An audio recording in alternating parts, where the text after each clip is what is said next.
Türkmenistanda mobil telefonlar üçün sim kart gatçylygy saklanýar. Satyn almak isleýänleriň köpelýän wagtynda olaryň satuwda azalmagy uly nowatlaryň döremegine getirýär. Türkmenistanyň günbatarynda ýakyn aýlarda sim kart satyn almaga düýpden mümkinçiligiň ýoklugyna meňzeýär. Adatlyň habarçylary sim kart satýan nowatlarda nowatlaryň häzir indiki ýylyň bahar aýlaryna çenli uzanlygyny habar berýärler.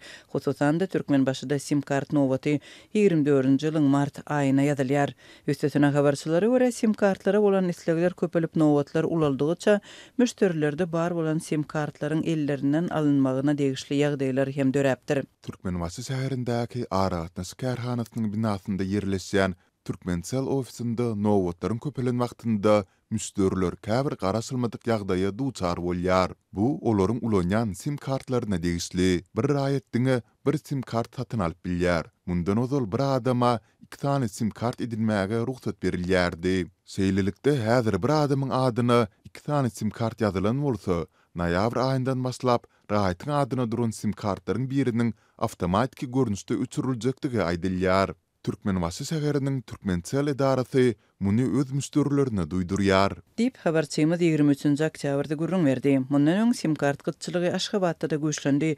Geçen hepde Aşgabatdaky habarçylar paýtagtda sim kartlaryň diňe 3 ýerde satywda peýda bolýanlygyny, adamlaryň daňdan bäşde nowata durup satylan wagtynda basabaslyk döreýänligini 17-nji oktýabrda habar berdi.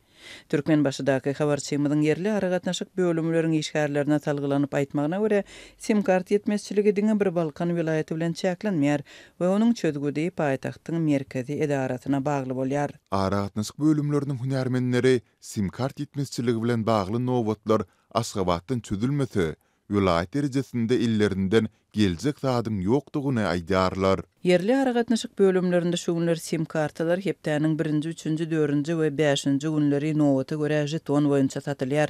Bu arada gurrun berýän aragatnaşyk bölümleriň işgärlerine görä hepdäniň duşanbe güni 1-nji topar maýyp adamlara, uruş veteranlaryna we owgan uruşyna gatnaşanlara olaryň nowatyna görä sim kart satylýar.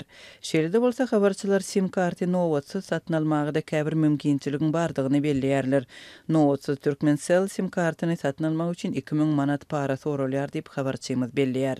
Sim kart ýetmezçiligi şu ýylyň bahar aýlarynda güýçlenipdi. Dürli vilayatlarda ençeme wagtlap satylmadyk sim kartlaryň peýda bolan wagtynda uly nowatlar döredi. Häkimetler şeýle kynçylygyň döremeginiň sebäplerini ilata resmi derejede düşündirmedi.